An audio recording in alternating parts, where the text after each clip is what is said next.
What up, people? Welcome to another edition of the Salty Thoughts of Mike Steph podcast. This time, a very special sprinkle of salt edition of the Salty Thoughts of Mike Steph podcast, featuring a very exhausted Mike Steph, best in the world at what he does. Yes, yes. I'm back for another episode. I am giving y'all one more week to prepare for numero 100, numero 100, the 100th episode of the Salty Thoughts of Mike Steph. And yeah, I'm giving myself another week to prepare, to be honest, because I had a grand old time at MetLife, or should I say Jet Life Stadium today. Season premiere, season opener of my JETS Jets. And I'll be losing contest against the Pittsburgh Steelers. But not only was it against the Pittsburgh Steelers, dare I say the hated rival, the hated Pittsburgh Steelers, because man, when I say Jet Life Stadium look like Heinz Field, look like whatever they called Pittsburgh's home field. When I say I hate the colors black and yellow, black and yellow, black and yellow, black and yellow, that would be an understatement. But being the fact that the group of people that I had the pleasure of spending time with, the pleasure of being invited to the tailgate, the pleasure of just enjoying their company and enjoying a great game, I want to say more than half of them were Pittsburgh Steelers fans, because, Pittsburgh is a national team. I will say, had a great time. And one of the reasons why I decided to drop this sprinkle of salt when I'm dropping it, well, actually, it's two reasons. One, because I'm exhausted, I'm tired. I got things I have to do tomorrow that I'm not going to feel like recording. And more importantly, the things that I have to share with the masses right now, this episode right here, really can't wait until Tuesday afternoon. Really can't wait until Wednesday afternoon. Tell you the truth, really can't wait until Monday afternoon. So, for at least this week, there'll be a return to me dropping late Sunday night, early Monday morning when you receive this. Yes. So, what's on tap? Well, if you don't see my regalia, if you don't see my attire, you might not know what's on tap. Yes. Souvenirs are in full abundance. JETS, Jets. I was waving my flag. They were waving their terrible towels. I was waving my flag. First down, and that is a Jets. First down, and that is a Jets. First down. Oh yeah, I got a prop for this season. I got another piece of paraphernalia that I can add on to the screen. Yeah, it was a marvelous time. A marvelous time. So this episode, I'll be talking about my experience at Jet Life Stadium, my experience watching on hand, being on hand for a gut-wrenching, a heartbreaking, but yet slightly encouraging 33 to 32 loss. 34 to 30, 34 to 32 loss to the hands of the Pittsburgh Steelers, but not only to the hands of the Pittsburgh Steelers, but to the hand of none other than the returning Aaron Rodgers, the 41 QB, the 41-year-old quarterback, returning to the place where he technically only played 18 games. And I tell you, 17 games because uh, he only played 4 snaps of the first game. 2 years, 17 games. It was an unmitigated disaster. So, of course, he had to come back to Jet Life Stadium and not only win, but to rub it in our face and to actually sprinkle some salt into the clearly still open wound that is his New York Jets departure. Yes. Are we talking about that? Second on the list, I'll be giving, not really equal time, but I would be giving time to the New York Football Giants this week because the Jen Stuck, the Jen Stuck, the Jen Stuck, the Jen Stuck.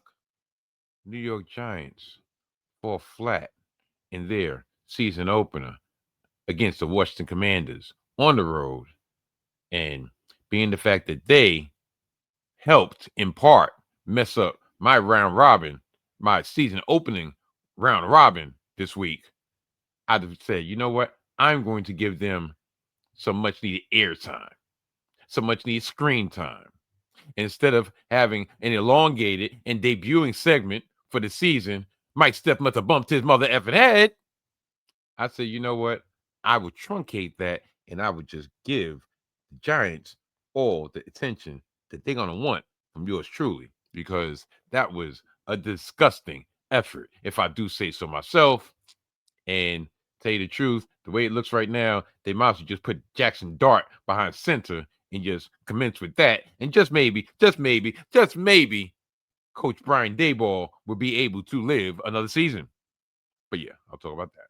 And last but not least, yes, the return of Smitty's Corner. Yes, Smitty from the group home in Bergen Beach. But he will not be happy. But 5 minutes, he said, can I get at least 5 minutes? Just 5 minutes. Do they not deserve at least 5 minutes of your time? Listen, I understand your podcast. You know, you talk more about sports. You know, I'm going to turn it. It's wrestling and wrestling and more wrestling and more wrestling. But can we get 5 minutes? Just 5 minutes. Well, guess what? You're going to get your 5 minutes. Smitty's Corner this week. We're concerned about the New York Mets. And I wish it would be in triumphant fashion. I wish it would be talking about, yeah, they won 2 out of 3. Yeah, they've effectively put all the wild card contenders to rest. But alas, no, they didn't. Why? Because the New York Mets lost 2 of 3 to the Cincinnati Reds.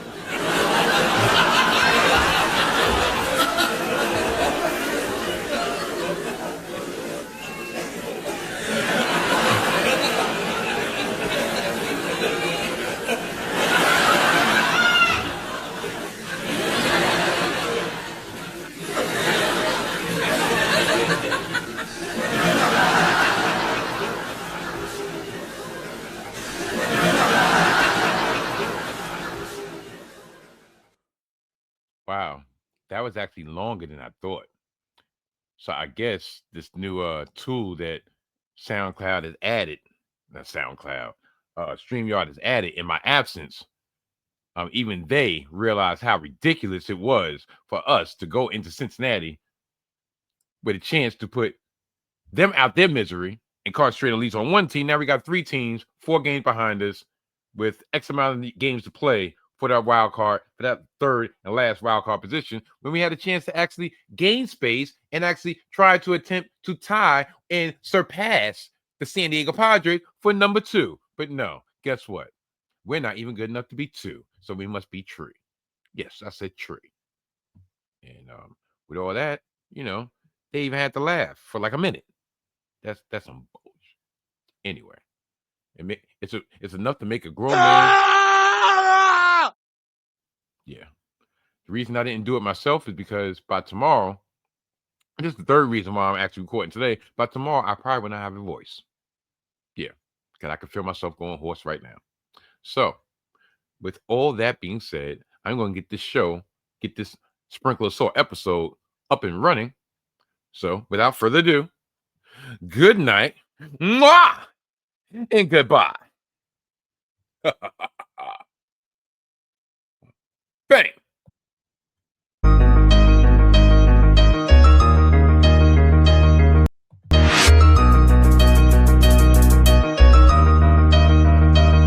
Salty thoughts of Mike Steph, this marks a new beginning. Thanks for supporting a total reinvention. The soul is still here, but the vibe's a little different. Unpredictable, hide the kids and the women. Sports of all sorts, music, mixed for living. Rep New York. York City, but ain't the politician. Always bring the heat, Steph bacon in the kitchen. Big shout to y'all, I appreciate the listen. Donnie put the rest, but I'm still in the best in the world of what I do. All y'all know the rest. I live it, I breathe it, I'm the whole definition. The pinnacle, the ultimate, I'm on a new mission. The salty thoughts of Mike Steph, featuring the one and only Mike Steph, the best in the world of what he does. Tap in.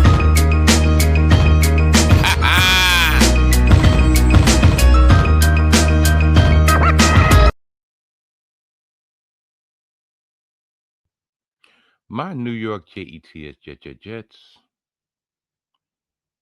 played valiantly today.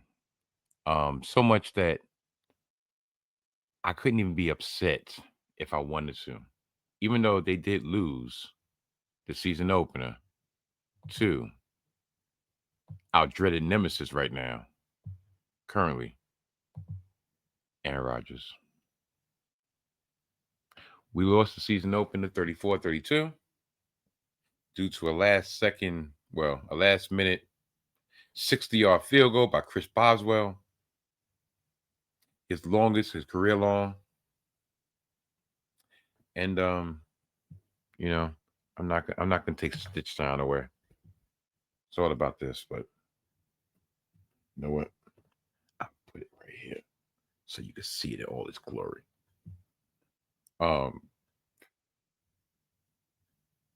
There was positive signs of this game. In a game that we should have won. We really should have won. You know, but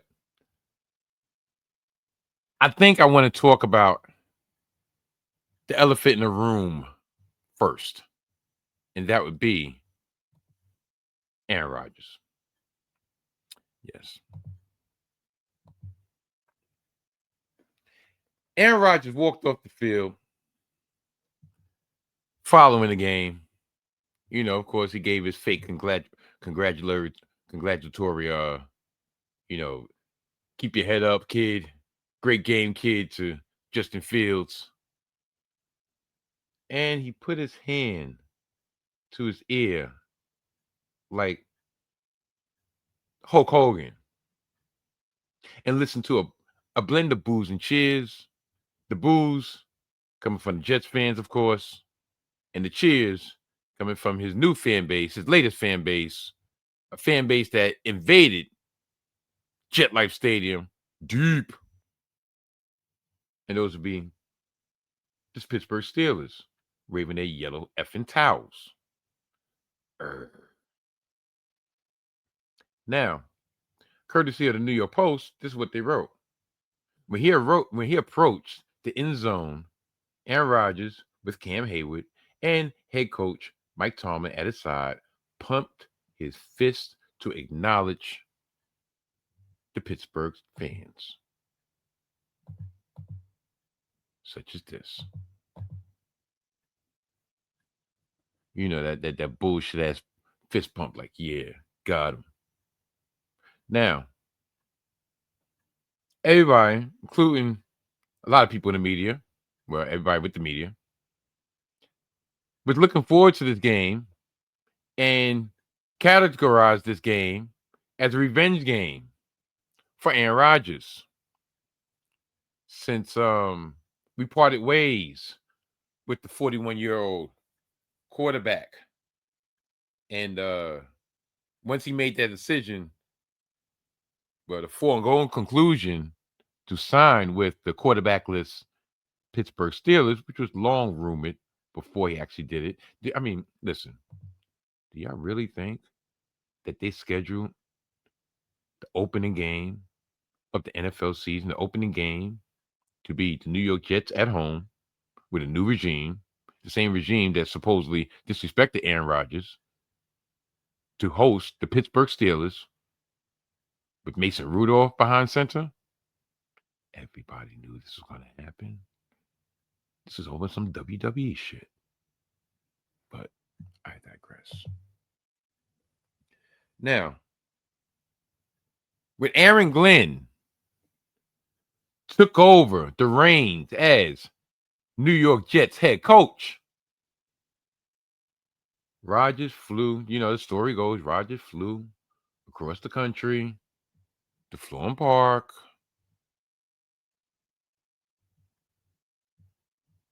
And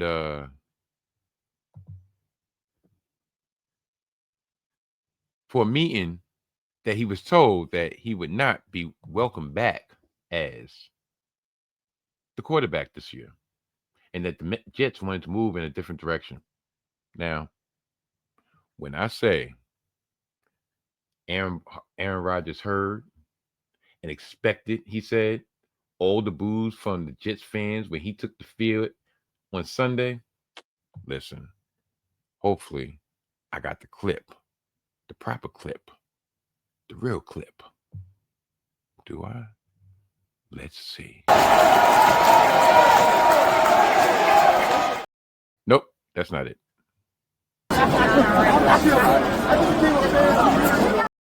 That's not it either.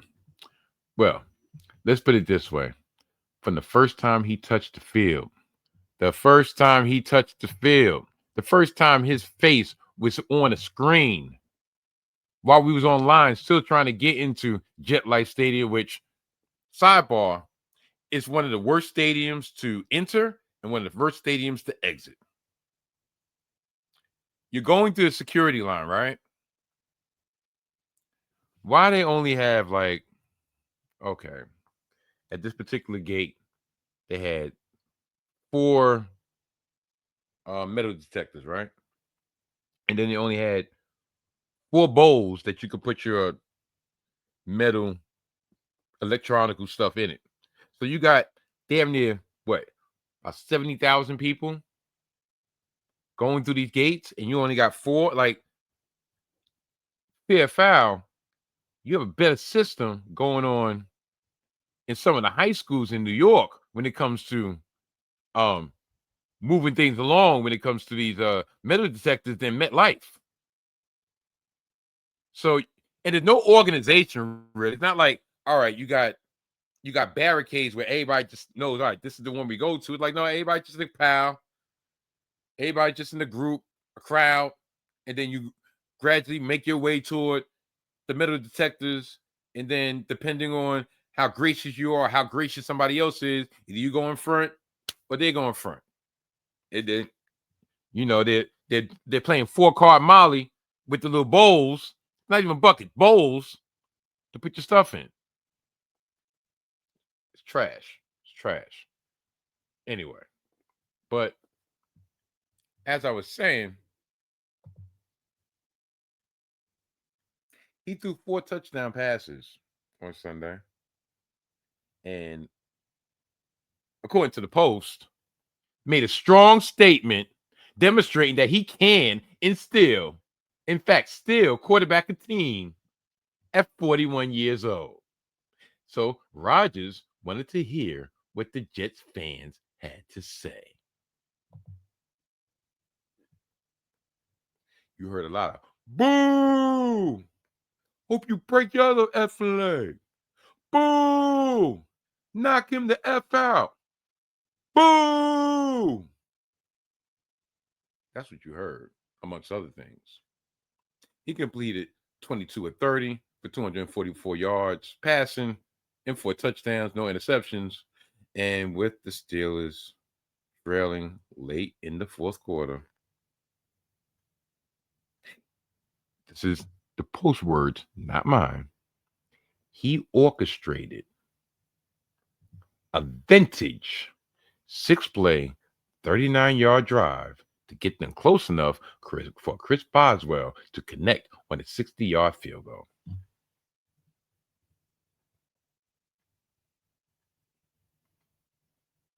I mean, there's nothing factually wrong with that statement. There's nothing factually wrong with that paragraph. But it has everything. Everything that's wrong with that paragraph is narrative-based. Narratives, I say. Narratives. First things first. Get off his jock. Yes, you, media. Get off his jock. I knew this was going to happen. I knew this was going to happen. Before the 2-year Jet stint, when he was still with Green Bay, there was some knocks here and there, but he was still considered one of the greats.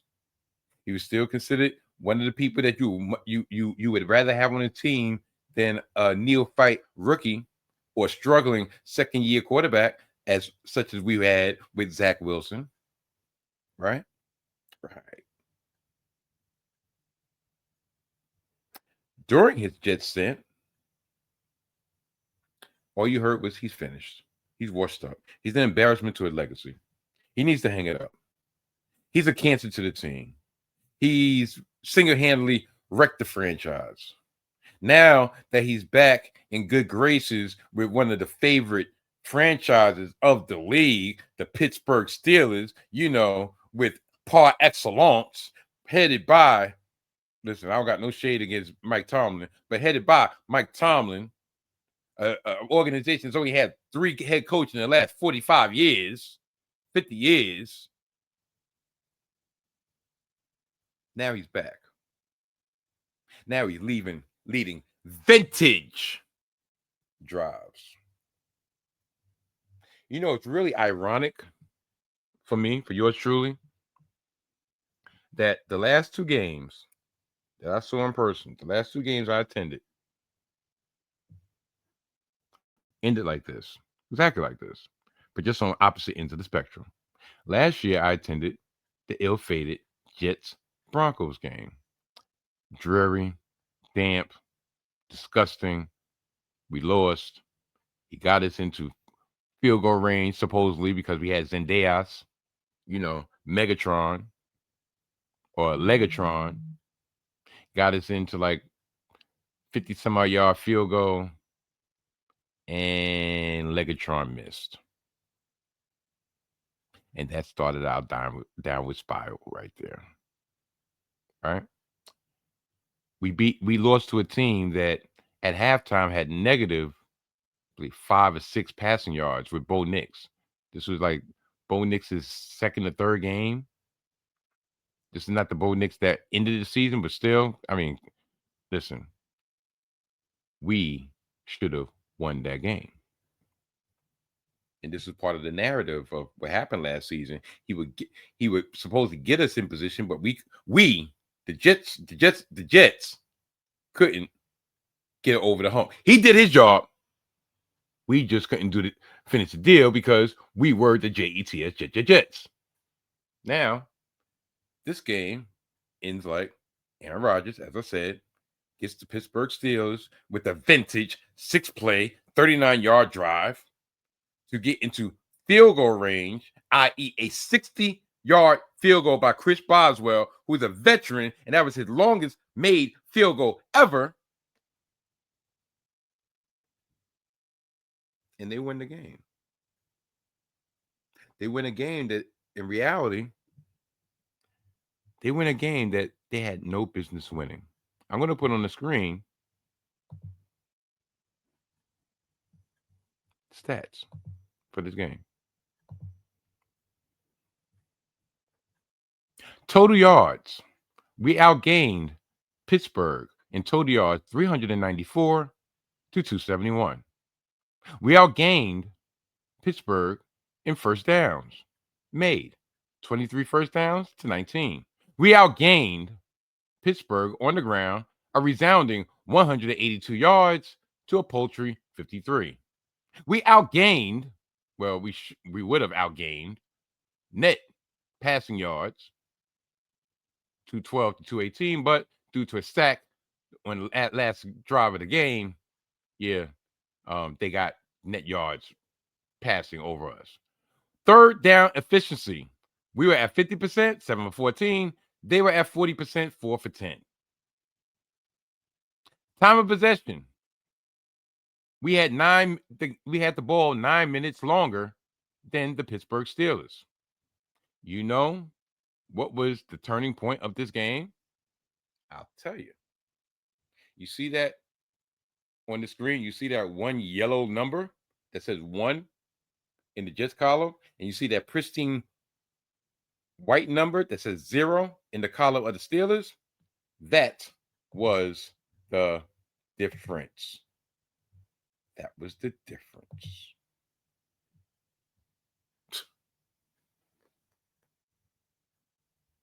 But with all this praise for Aaron Rodgers by the media that pretty much he's told y'all numerous times to kiss his ass, kick rocks. Miss me with the bullshit.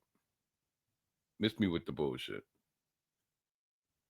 You know, I'm not saying I'm going through a crisis right now, but my feelings are hurt. Steph's feelings are hurt for two reasons. And it has nothing to do with just losing. It has nothing to do with the media's response to the Jets losing. It has nothing to do with anything that happened today while I was on location. But it has everything to do with my family. Yes. My family.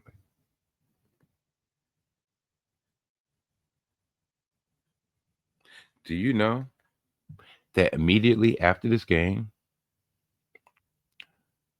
I was attempted to get in touch with by two of my grandchildren, my grandsons, because they knew Pop scene was the Jets, and they knew that this stepfather's team was the Pittsburgh Steelers, and Pittsburgh beat Pop's Jets. So they really wanted to call and let Pop know that his Jets lost. Yes. I said this last year, but last year, different circumstances. This year, like, wow. Like, not, okay, when we speak to Pop, no. Immediately, as soon as it hit triple zeros,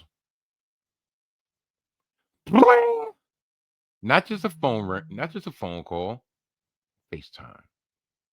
They wanted to see Pop's face. They wanted to see the distraughtness. They wanted to see the depressedness. They want to see the agony of defeat live and in living color. You would think that would be bad enough, right? You would think that'd be bad enough, right? No, it gets worse. My daughter, the lovely Mia, comes home from work, and she tells me that her boyfriend saw the end of the game and wanted to know how I was doing right then and there, because I guess through the grapevine, he knew I was out there watching it.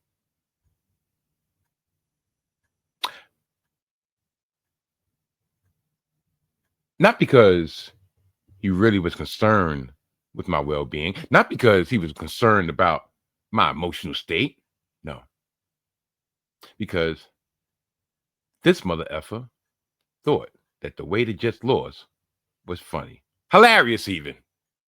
Because she saw it on TikTok. He has no rooting interest. He doesn't really follow football like that. He said the last time he actually really followed football was when Mark Sanchez was the quarterback, which is 15 years ago. And to his credit, he said, listen, I was 11.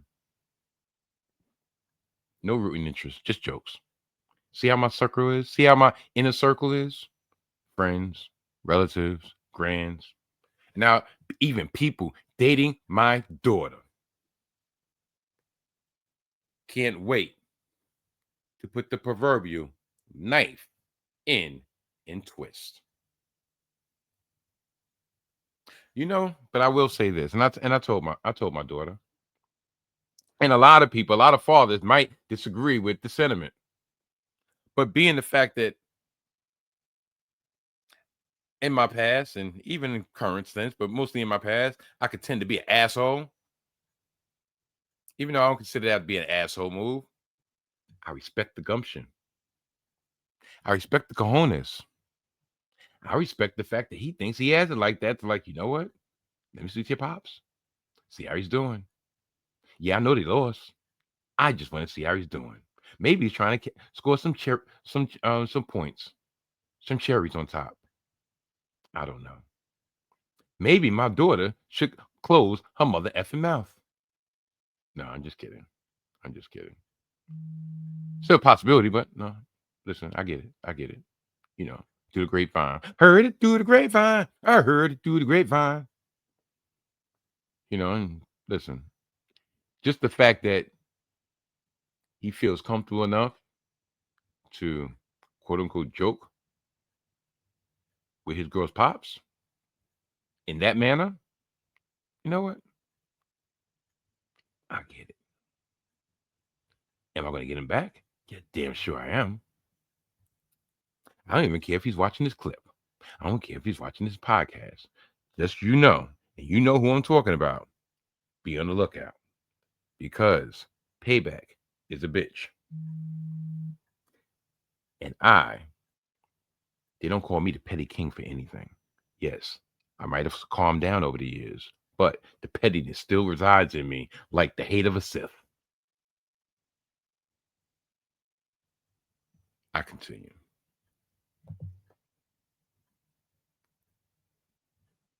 As a Jet, go figure. As a Jet, Aaron Rodgers compiled 4 touchdown passes once in his 17 and a quarter games with the New York Jets. And that was his season/team finale last year against the checked out Miami Dolphins. According to the New York Post, it only took one game to already match that feat with his new team, the Pittsburgh Steelers. See how they already on the BS. See, they're already on the BS. You know what? I think this is time for me to.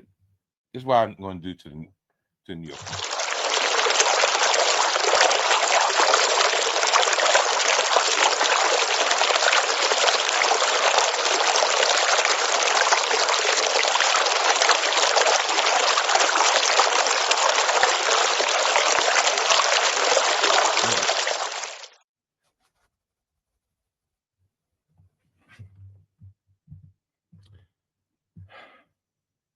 Watch your fucking mouth. Watch your fucking mouth. Rodgers' first season with the Jets was derailed by a torn Achilles tendon injury, right? That's what they said. That's what they said.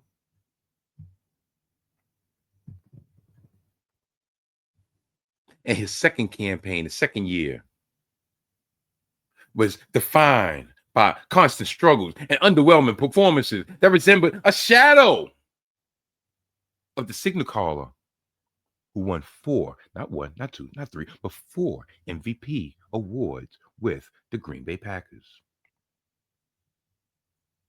None of that was on display, but all of that was on display this Sunday. So says the New York Post. So says all of the football media. So says Chris Sims. So said this. So said that. Miss me with the bullshit. Now,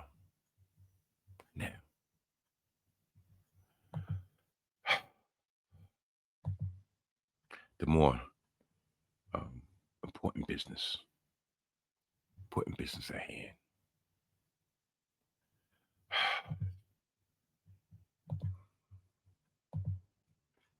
The turning point of this game was Xavier Gibson, who fumbled a kickoff return at the start of the fourth quarter and allowed the Steelers to score 14 unanswered points within 50 seconds to take the lead for the first time, a lead that they would briefly relinquish, but ultimately regain at the end of the game. The Steelers took advantage of that short field, and it took a 31-26 lead. Now, you're like 31-26. Why was it like that? 34-32. Why was that? Well, because for some reason, unbeknownst to me, and I get it, but wrong timing, we decided when we scored our first touchdown of the game that we were going to go for 2. Why? I don't know. Of course, we missed that 2-point conversion, and we spent the rest of the game trying to make up for those 2 points. And guess how many points we lost by? 2. Think we was 0 for 2, 0 for 3 for 2-point conversions. You add that up, we have a tie game going into overtime. We're not down by 2 with 1 timeout because he actually took a timeout on 4th down inside the 5 to kick the field goal. Matter of fact, no. I think it was for a 2-point conversion, and then he changed his mind and kicked the extra point. That's a timeout that we could need it. I hope he doesn't follow the narrative all of a sudden of which guard. He's a head coach. He's an African American. Oh my God, he needs time management. You know how they go. Oh, these niggas don't know how to do math. They can't tell time. He need help. But yeah, 31-26 with the score.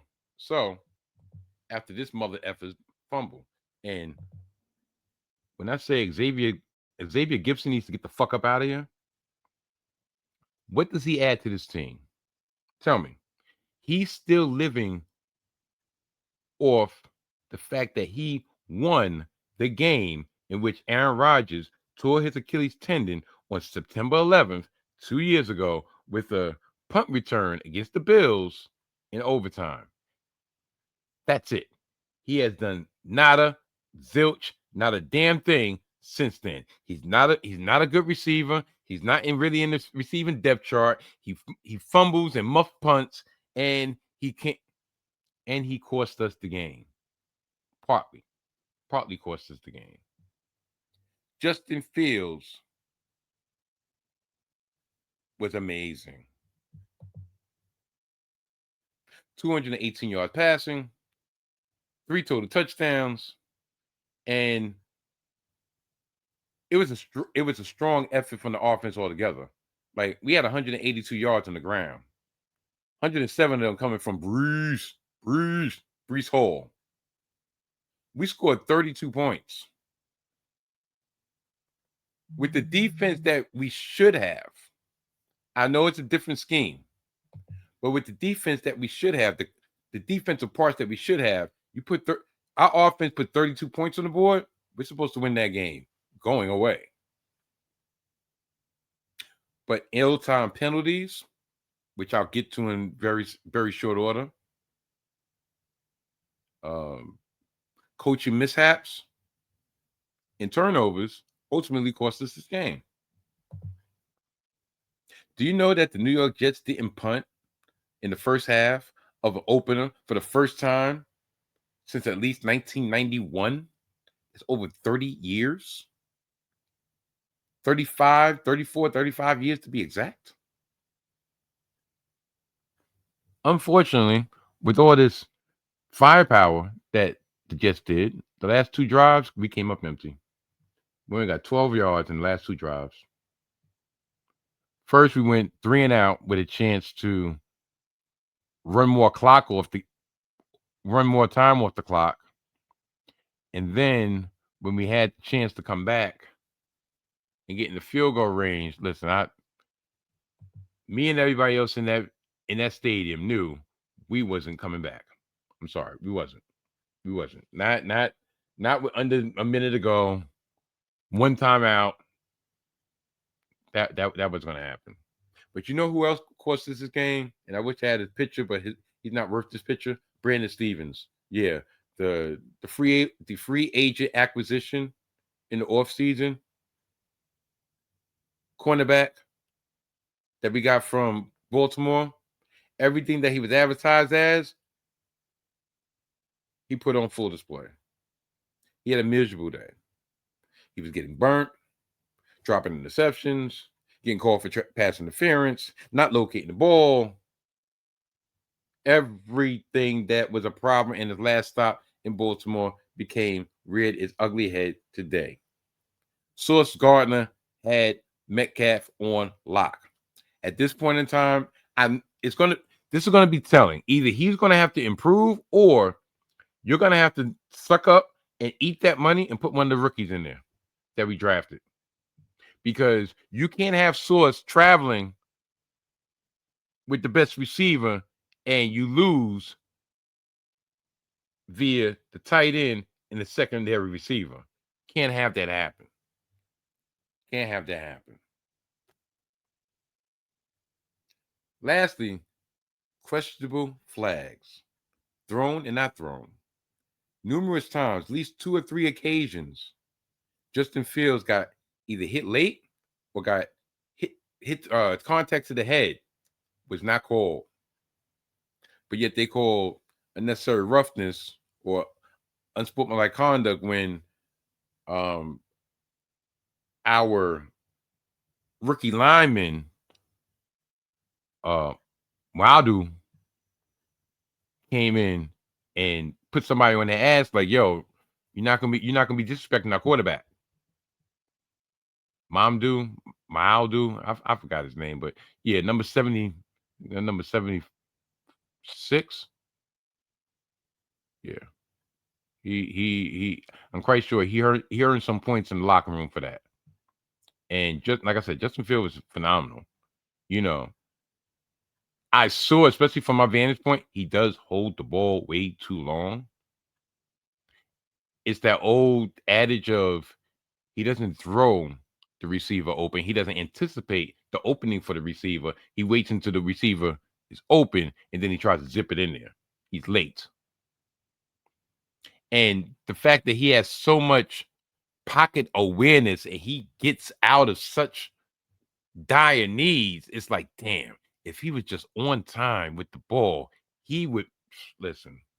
But I think hopefully he can improve, but I really think he is what he is, because there was some completion that had no right being completed.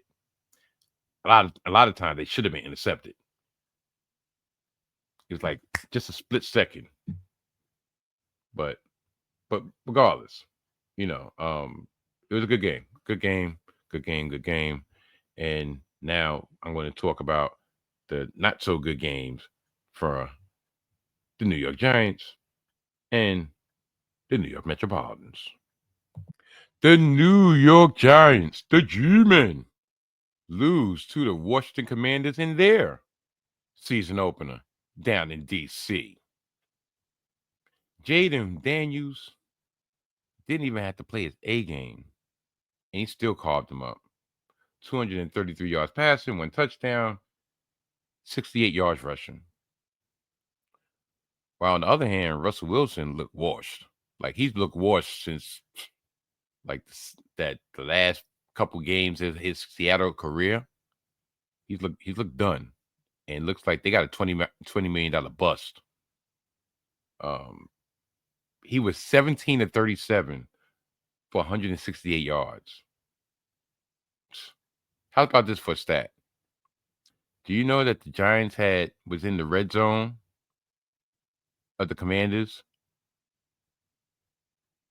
13 times, 13 plays, and they came up with 3 points? Now, one of the big news items coming out of this game, besides the fact of how miserable they actually looked, you know, that vaunted defense. Oh my God, yeah, they're going to be the next fearsome foursome. Oh my God, they're going to be the next stack exchange. Oh my God, they're just going to be phenomenal. Yeah, okay. During the break between the first and the second quarter,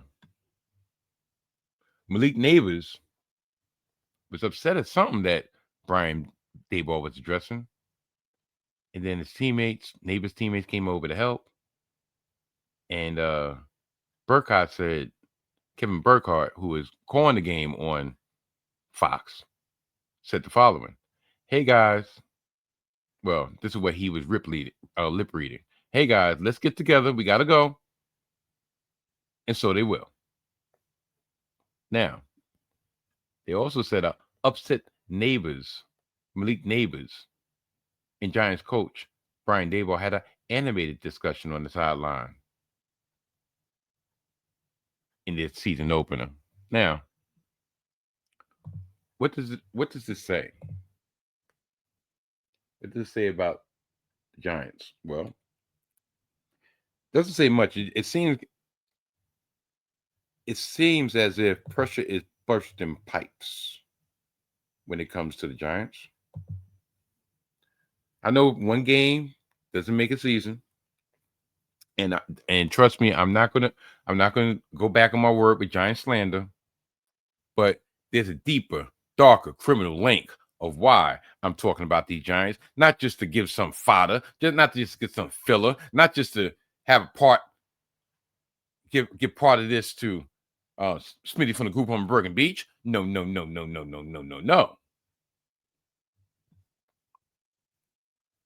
Two occasions, I went against my better judgment, and I picked the Giants on Hidden Gems Football, which is available now on the 19 Media Group YouTube channel and all streaming platforms where podcasts are available. I, Mike Steph, picked for in my survival pool, at least on Hidden Gems Football, that I would pick the New York Giants to defeat outright the Washington Commanders. Why? Because over the years, the one team that's actually had the number has been the New York Giants against the Washington Commanders. So what do? They lose today. And it wasn't even that close. You know what? I'm going to get some stats. Why not? So I can just fully let y'all know what kind of debauchery we're talking about here. Okay. The Commanders had 25 first downs to the Giants 17. Both on third down efficiency for 11 for the Commanders, for 16 for the Giants. Total yards 432 for the Commanders, 231 for the Giants. Passing 212 for the Commanders and 157 for the Giants. But here is the distressing part. The rushing disparity. The Giants ran for 74 yards. Okay. But the Washington Commanders ran for 220 yards. 220 yards on the ground. That means they were running at Mr. Carter. They were running at Mr. Burns. They were running at Mr. Lawrence. They were running at Mr. Thibodeau.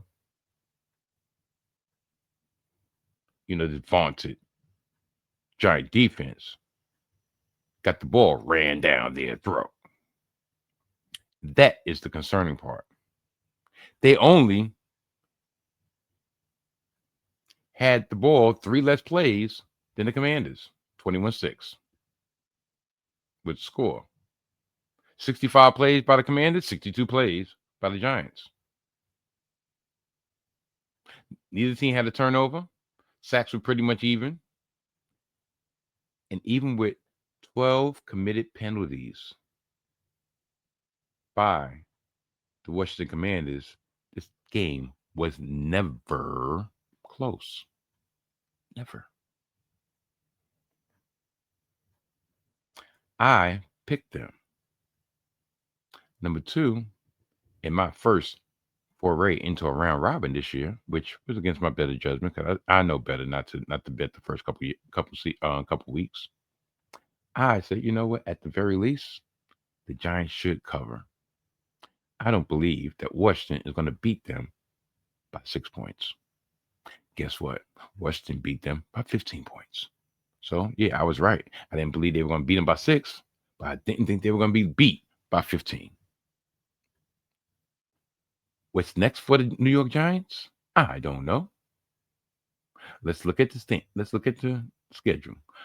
Yes. They go on the road next Sunday, afternoon game against the Dallas Cowboys. Fresh off their loss this past Thursday against the Philadelphia Eagles. And they would be thirsting for revenge. It would be a homecoming game because it would be that Dallas home opener. And I'm not gonna lie, that offense, sans CD Lamb dropping 1, 2, 3 passes, 2 passes that could have really won them the game in the fourth quarter. Brian Schottenheimer looks like he might have something going. Very diverse, very aggressive, or should I say, Dak himself is very aggressive. And this does not bode well for the New York G-Men. Now, what should I say? What should I say? Give me a minute. You know what's crazy? You know what's really crazy, and it's kind of a sad state of affairs that I didn't have to change the banner at all. I just left it the same. Smitty's Corner, New York Mets fall short again. Yes. This time they lost 2 of 3 to the Cincinnati Reds. They still remain 4 games up in the race for the third and final wild card spot with Cincinnati, San Francisco, and now Arizona has entered the race. Ridiculous.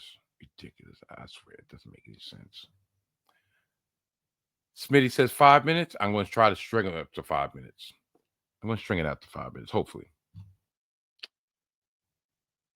In a bit of good news, the latest rookie to be called up in the middle of a pennant race, in the middle of a playoff chase, was Brandon Sproat. Yeah, I said it. Brandon Sproat. Okay, listen, that's his last name, not mine. He debuted this past Sunday and had a no-hit bid entering the 6th inning of his debut. But unfortunately, that was not enough. He promptly gave it up. He gave it up. You know why he gave it up? Because it's not his fault. It really isn't his fault. But 2 gave up 3 earned runs in 6 innings on 3 hits, walked 4, struck out 7, 88 pitches thrown, whip of 1.17. Now, that followed up yesterday's game in which the New York Mets, they had another one of their young guns on the mound, and that was Jonathan, who also went 6 innings, but gave up 3 runs, 4 earned, 4 walks, 6 strikeouts, 96 pitches pitched with a whip of 1.18. Now, this is following his okay debut against the Miami Marlins the week prior. We went 5 innings, gave us 6 hits, 1 earned run, struck out 6, walked 0, more importantly, in that win. So we have Tong, we have Sproat, and we have McClain, who's going to probably put us back on the right track. Our next start.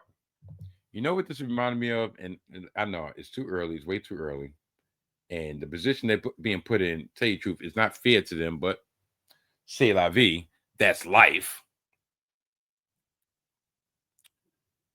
This reminds me in a way less pressurized situation where we called up Matt Harvey, Noah Syndergaard, Zach Wheeler. Not in that order. Do you want to go back to the Generation K? Did any of them really pan out? I know Jason Isringhausen panned out for somebody else as a reliever. Paul Wilson, Pulsifer, Did they really pan out? No, they didn't. But Isringhausen and not Isringhausen, Syndergaard and Harvey, they were our 1-2 punch before ego and injuries got in their way. So who knows? Who knows? Maybe being thrown in the fire right now will pay dividends going into next season. At least we'll know, or we won't know. All right, we got 3/5 of our rotation, or they're no good. Need to go back down to the farm. Who knows? In sobering news, to wrap up Smitty's Corner, we lost the manager of the 1986 Mets, Davey Johnson, this weekend. He passed away this weekend. Davey Johnson was the manager of my coming of age with the New York Mets. I believe he took over in late '83. And once he took over for a full season, '84, we saw dividends. '85, we was in the heat of things. In '86, we capped it off with the World Series. And I forgot, how long was he with us until '90? I don't remember. But I know every time Davey Johnson was in that dugout, we had probably the advantage over the managers. And then I know he did a stint as manager of the Baltimore Orioles. So rest in peace, Davey Johnson. And that has been another edition of Smitty's Corner. Yes, Smitty's Corner. Brought to you by the wonderful people of, well,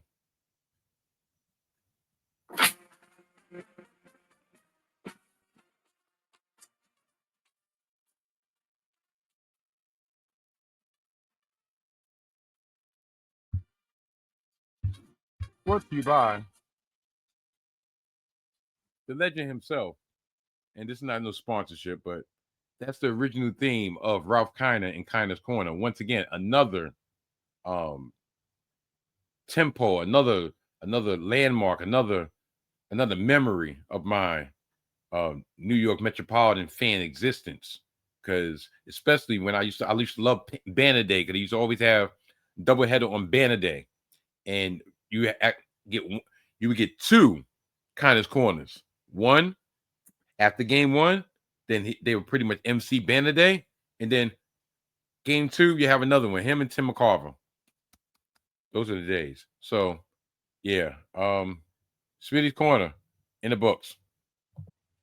Well, people, that brings us to the end of another edition of the Salty Thoughts of Mike Steph podcast. I'd like to thank each and every one of y'all for the podcast y'all choose to view and the podcast y'all choose to listen to. Once again, next week should be episode 100. I have some tricks under my sleeve, but at the same time, if I'm not ready to present episode 100, you would not be seeing this simply ravishing face, this simply dashing body of mine on your screen, at least not on this platform. But you can catch me each and every Thursday, Friday, Saturday, and Sunday on the YouTube channel of the 19 Media Group with me and the Mojo King combine forces like the Wonder Twins and give you Hidden Gems football. Yes, indeed. While you're over on the 19 Media Group YouTube channel, I might as well get these plugs out the way. You can check out my brothers from Gimmick Infringement, Winchester, and McDowell, each and every late Sunday night, early Monday morning, going over the latest in the week of professional wrestling, pop culture, their personal lives, their professional lives, amongst others, and just having a grand old time. Have a do time, a yabba do time, and having great old time.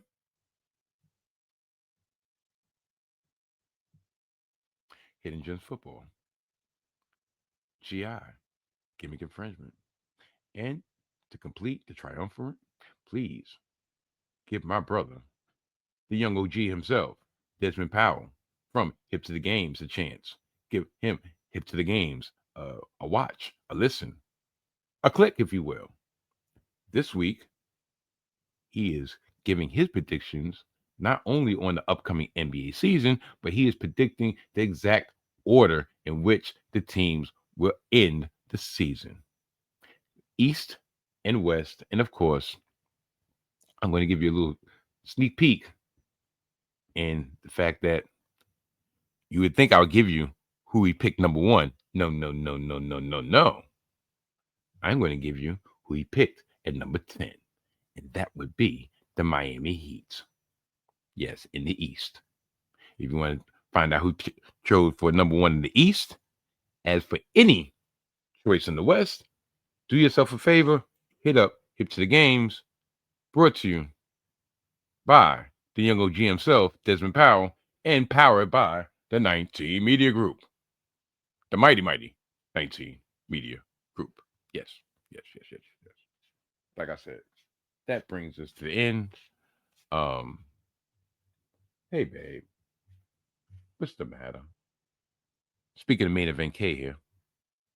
What's the matter?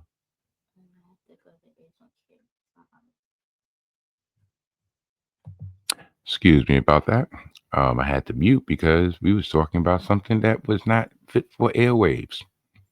Well, not nothing out of the way, but none of your business. So anyway, I'm going to end this show with a couple clips from my activities today out at MetLife Stadium. First, and it's actually I omitted this for reasons unbeknownst to me because I actually forgot. The reason why Aaron Rodgers is a complete and utter cocksucker. Just significance to beating the team that let you go? I love beating everybody. So it doesn't matter who it is. I really only played 18 games here. So I was actually talking to Brees about that pregame. He said, how's it feel? I said, honestly, I was here for 2 years, but it doesn't come close to how it's going to feel playing Green Bay, because that was, 18 years of my career. So it was nice to win, especially, hearing some of the cat calls out there, and the boo birds. I'm not sensitive about that. I expected that, kind of like that, but there were probably people in the organization didn't think I could play anymore. So it was nice to remind those people that I still can. You spoke about the meeting with Aaron Glenn on McAfee a few months ago. Beating him, is there significance in that, since he basically told you to your face that he didn't think you were right for that team? Yes, that's what he did. So there's significance in beating him for you? I was happy to beat everybody associated with the Jets. You said you were here. 2 more. Yeah. Stay classy, Aaron. Stay classy, because this is where you belong. Right here. In the trash. Somebody threw him in the trash and tore his head off. They was like, they saw me taking a picture that you wanted to say. I'm like, no, don't want it. Don't need it. It works perfectly just for the fact that he's a piece of trash, and so is his standard. So, yeah, enough for Aaron Rodgers. Here's some other clips from today.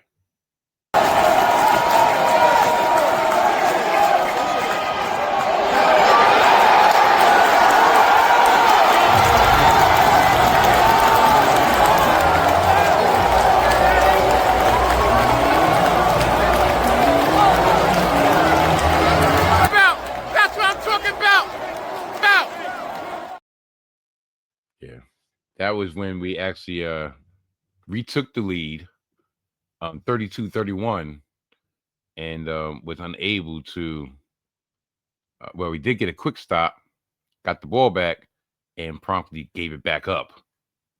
And that eventually led to our downfall. Now, here's another one. Real quick one, a little banter on the way inside to try to get some actually try to get in. You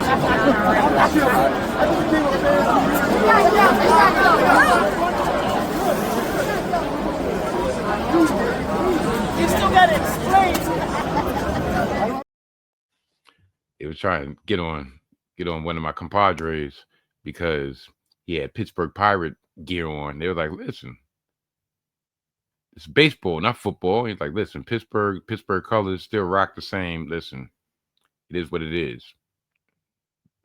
So he stood on his square. This was right after the Xavier Gibson fumble, in which actually I did not see in person, but I saw where I heard in the process of going to the bathroom, waiting online in a restroom full of Steelers fans, with them actually celebrating at the urinals, because we could hear the radio, and we just heard a loud roar in which some would be mistaken that was, Jets fans cheering. No, wasn't that. It was the Steelers. Terrible tower was in effect. Why?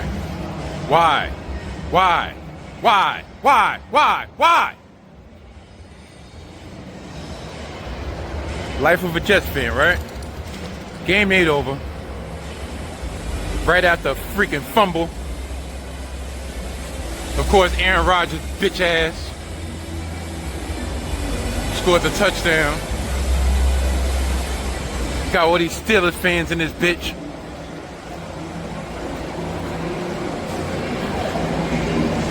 It's all good. Game ain't over yet.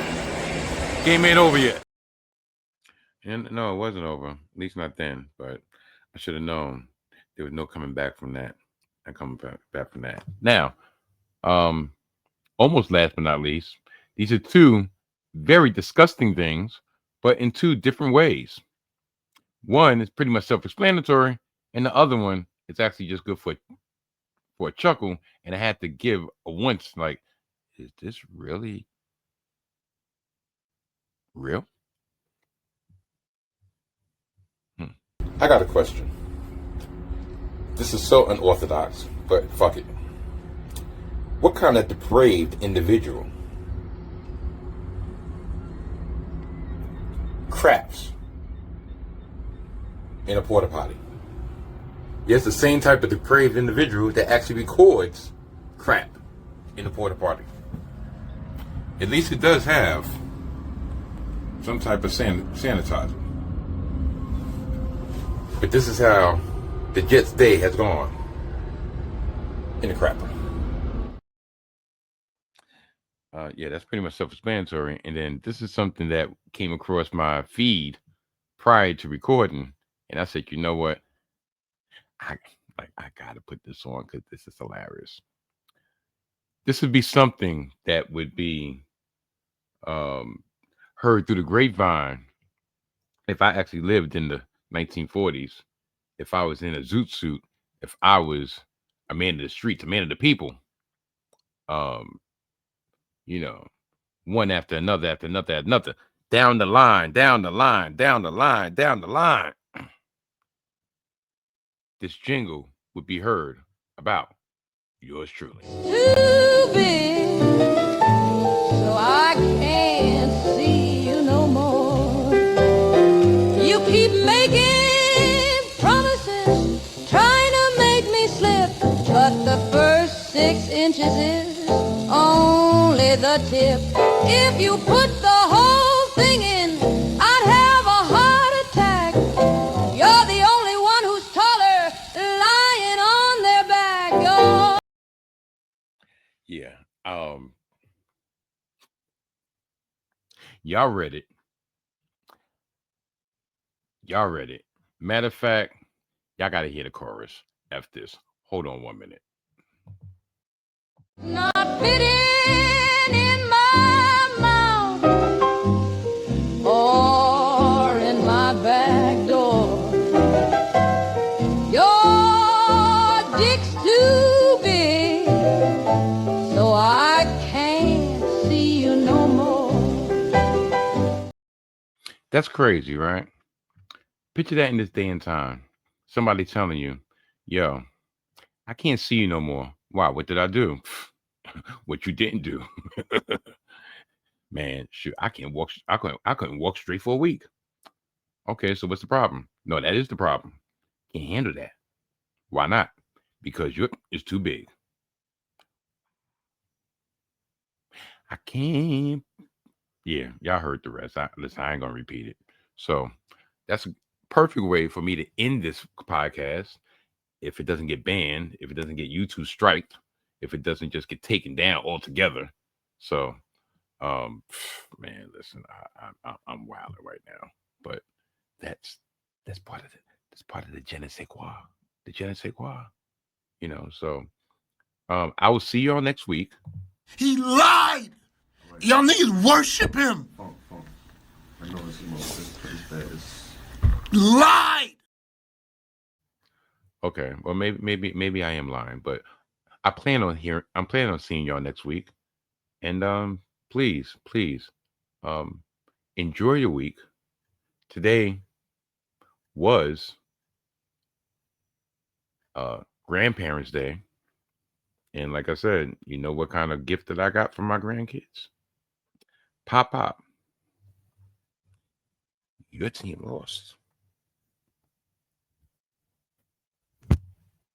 but I will still wave the flag. I'll wave the flag. North Carolina, throwing their hands up, it's only you. Us. Yeah. So yeah, I'm gonna get out of here because I'm wilding and I'm freaking tired. So until next week. Goodbye. See, I can't even talk. I don't know, Mo. You might have to do this week solo, or maybe I could do it in mine, because I think by Tuesday